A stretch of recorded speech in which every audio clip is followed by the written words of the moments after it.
बिस्मिल्लाहिर्रहमानिर्रहीम। Welcome to modern science academy. आज हम मज़ीद डेफिनेशंस देखेंगे chapter number 3 first year math की। पहली डेफिनेशन है रो मैट्रिक्स या रो वेक्टर बी इसे कहते हैं। रो मैट्रिक्स को उर्दू में कहते हैं कतारी column. Matrix of the form, ये इसकी फॉर्म है, is row matrix of order 1 cross 1/n। इसका मतलब ये है कि ऐसा कॉलम जिसमें सिर्फ एक ही कतार हो उसको हम कहते हैं रो मैट्रिक्स। तो अब देखें कि इसमें पहले नंबर पे मैंने आपको बताया था कि ये रोज़ को शो करता है, सेकंड नंबर पे ये शो करता है नंबर ऑफ़ कॉलम्स को। तो इसमें इस मैट्रिक्स में इस कॉलम में हमारे पास एक ही रो है और इसमें बेशुमार हमारे पास कॉलम्स हैं। इसका जो ऑर्डर होगा 1/n। तो अब हम देखते हैं कि what is column matrix. Column matrix यानी कॉलमी कॉलम। तो ऐसा कॉलम जिसमें एक ही कॉलम हो, ऐसे मैट्रिक्स को हम कहते हैं कॉलम मैट्रिक्स या कॉलमी कॉलम। तो देखें हमारे पास ये एक मैट्रिक्स है जिसमें हमारे पास एक ही कॉलम है। इसका ऑर्डर क्या होगा?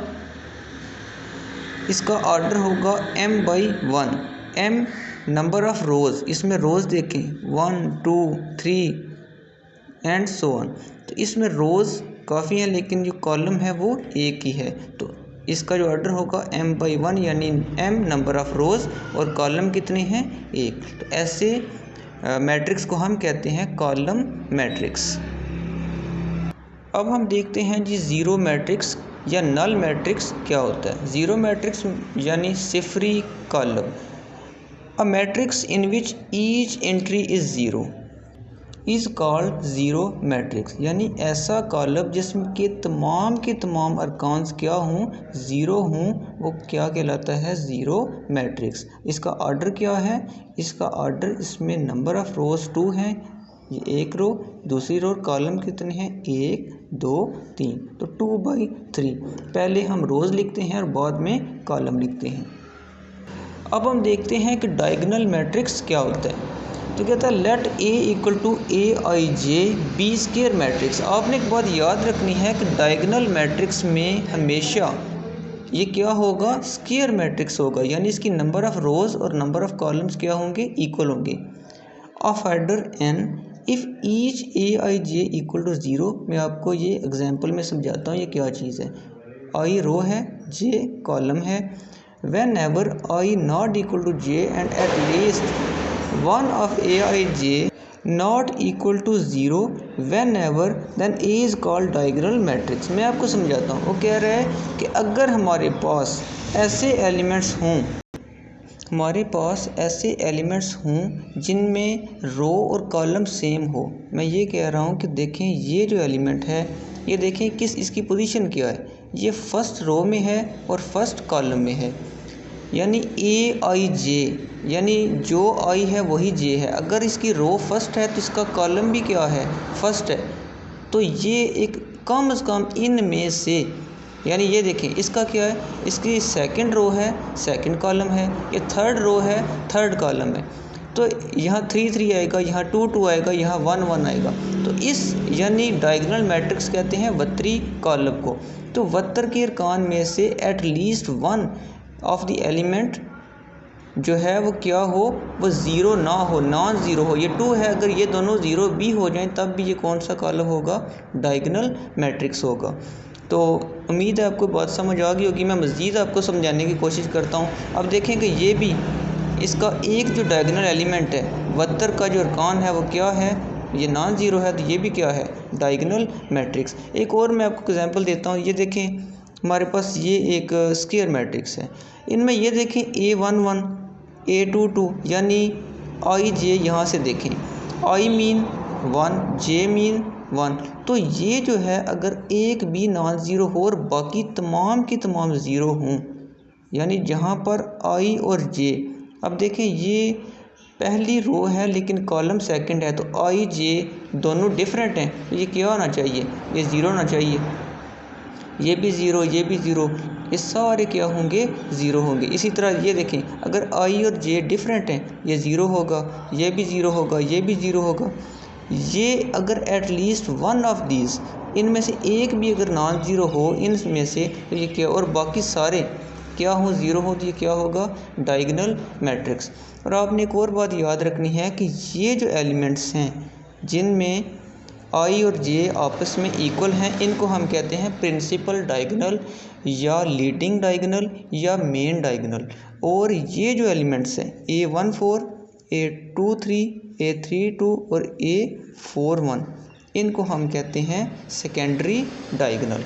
ये आगे मैंने चीज़ें आपके लिए लिखी हुई हैं। इनको हम कहते हैं जी लीडिंग डायगोनल और मेन डायगोनल, और जो दूसरे हैं उनको हम कहते हैं सेकेंडरी डायगोनल। अच्छा जी, अब हम देखते हैं कि स्केलर मैट्रिक्स क्या होता है। तो डेफिनेशन देखें, let A equal to Aij be square matrix of order n if each Aij equal to 0 whenever I not equal to j and each Aij equal to k where k not equal to 0 whenever, then A is called scalar matrix। तो मैं आपको समझाता हूँ कि इसमें और diagonal matrix में फ़र्क ये है कि डायगोनल में कहता है कि एक जो एलिमेंट है वो क्या हो, नॉन ज़ीरो हो, और ये ज़ीरो हो तो वो डायगोनल होगा। लेकिन स्केलर हमें ये बताता है कि ये जितने भी डायगोनल एलिमेंट्स हैं ये सारे सेम हों। अगर ये के है तो ये सारे के होंगे, अगर ये 4 है तो डायगोनल के सारे एलिमेंट्स, सिर्फ ये एलिमेंट्स क्या होंगे, सेम होंगे, बाकी नॉन डायगोनल जो एलिमेंट्स हैं वो क्या होंगे, ज़ीरो होंगे। ऐसे मैट्रिक्स को हम कहते हैं स्केलर मैट्रिक्स। जैसे कि ये है, अगर ये 10 है तो डायगोनल के सारे एलिमेंट्स क्या होंगे, 10 होंगे, और बाकी जो नॉन डायगोनल एलिमेंट्स हैं वो क्या होंगे, ज़ीरो होंगे। तो मुझे उम्मीद है आपको स्केलर मैट्रिक्स की भी समझ जो है आ गई होगी। अब हम देखते हैं आइडेंटिटी मैट्रिक्स क्या है, या यूनिट मैट्रिक्स भी कहते हैं। उर्दू में इसको कहते हैं वहदानी कॉलम। ये आपने चीज़ें 9th क्लास में फर्स्ट चैप्टर में पढ़ी हुई हैं। तो इसकी डेफिनेशन देखें, let A equal to Aij be square matrix of order n if each Aij equal to 0 whenever I not equal to j and each Aij is equal to 0 whenever I equal to j, then A is called identity matrix. तो देखें जी, अब diagonal matrix में, scalar matrix में और identity matrix में बहुत मामूली फ़र्क है। डायगोनल ये कहता था कि इन में से, डायगोनल में से कोई एक नॉन ज़ीरो एलिमेंट हो और बाकी सारे ज़ीरो हों तो वो डायगोनल होगा। स्केलर हमें ये कहता था कि अगर यहाँ पर 10 है, यहाँ भी 10 होगा और यहाँ भी 10 होगा। लेकिन आइडेंटिटी हमें ये कहता है, जैसा कि नाम से ज़ाहिर है, कि हमारा हर जो डायगोनल का एलिमेंट है वो क्या होगा, 1 1 1 होगा, और बाकी जो नॉन डायगोनल एलिमेंट्स हैं वो क्या होंगे, ज़ीरो होंगे। तो it is denoted by I. Identity matrix को हम डिनोट किससे करते हैं, कैपिटल आई से। और अब ये एक और एग्जांपल देखें, A11, A22, A33। मैं आपको एग्जांपल से समझाने की कोशिश कर रहा हूँ कि I और J, ये देखें दोनों क्या हैं, सेम है। जैसे 2 क्या है, रो, ये सेकंड रो है ना, और second column, I second row, J second column, तो ये भी 1 होगा, ये भी 1। अब ये देखें 3, पहला 3 क्या है, रो है, सेकंड 3 क्या है, कॉलम है, तो I J ये दोनों क्या हैं, सेम है। तो ये तीनों जो डायगोनल एलिमेंट्स हैं इनको क्या होना चाहिए, इनको 1 1 होना चाहिए, इनको 1 होना चाहिए। अगर ये 1 होंगे तो इनको हम कहेंगे आइडेंटिटी मैट्रिक्स। अब हम देखते हैं कि एडिशन ऑफ मैट्रिक्स क्या होता है।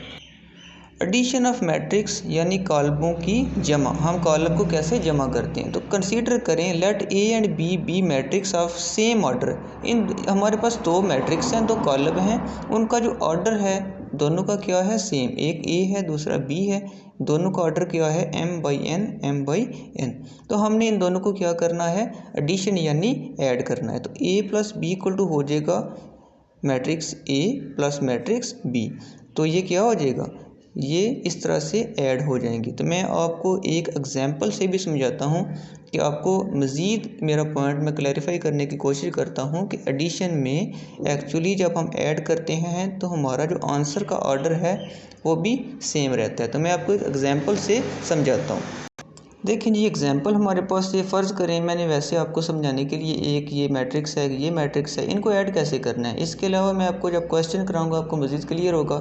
ऐड ऐसे करते हैं कि पहली टर्म के साथ 1 + 3 प्लस 2, 2 प्लस 8, इस तरह 4 प्लस 1, यानी सामने सामने इन टर्म्स को ऐड करते हैं। तो ये 4, 5, 10 और 5 हमारा क्या आ जाएगा, ऐड करने से आंसर आ जाएगा।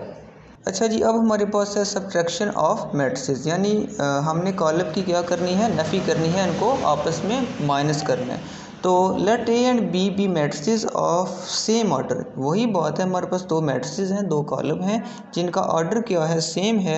हमने इनको क्या करना है, माइनस करना है। इनको हम माइनस करेंगे तो मैंने क्या लिखा है, इस कॉलम ए को प्लस करके माइनस को मैंने अंदर लिख लिया है, क्योंकि प्लस माइनस माइनस ही होता है, तो मैं इस चीज़ को ऐसे लिख सकता हूँ। यहाँ माइनस है तो माइनस को मैंने अंदर लिख लिया, बाहर प्लस लिखें तो बात वही है, हमारे पास ये सेम ही चीज़ आएगी। तो दोनों का चूँकि ऑर्डर सेम है, तो हम पढ़ चुके हैं दोनों जब प्लस होते हैं तो ऑर्डर क्या होता है, दोनों का सेम आता है। तो प्लस माइनस माइनस, तो इसका आंसर क्या आएगा, यानी इस मैट्रिक्स को इसमें से जब माइनस करेंगे तो ऑर्डर सेम, तो दरमियान में क्या आ जाएगा, माइनस। तो इसको भी हम मज़ीद समझने के लिए मैं एक आपको एग्जांपल समझाता हूँ कि हम सब्ट्रैक्शन ऑफ मैट्रिसेस करते कैसे हैं। देखिए जी, हमारे पास दो मैट्रिसेस हैं, ए एक मैट्रिक्स है और दूसरा मैट्रिक्स है बी। हमने इन दोनों को क्या करना है, सब्ट्रैक्ट करना है। तो मैं दोनों ए माइनस बी लिखूँगा, पहले ए मैट्रिक्स लिखा फिर बी मैट्रिक्स। तो ये जिस तरह हमने प्लस किया था, माइनस भी उसी तरह है। पहली टर्म में से पहली minus, 1 minus 0, 2 minus 1, 3 minus 2 and 4 minus 3। तो ये 1 आ जाएगा, ये 1, 3 माइनस 2 1 और 4 माइनस 3 1। तो आज मैंने चैप्टर 3 की जो मेन डेफिनेशंस थी वो मैंने आपको सारी पढ़ा दी हैं। इंशाल्लाह हम नेक्स्ट लेक्चर में 3.1 एक्सरसाइज को स्टार्ट करेंगे। मुझे उम्मीद है आपको सारे के सारे पॉइंट्स की समझ आ गई होगी, लेकिन फिर भी अगर आपको किसी पॉइंट की समझ ना लगी हो या कोई भी आपका पॉइंट या आपका किसी किस्म का कोई क्वेश्चन हो, तो आप कमेंट सेक्शन में मुझसे क्वेश्चन करें, तो मैं इंशाल्लाह आपको ज़रूर रिप्लाई करूँगा। दुआओं में याद रखिएगा। Thank you very much.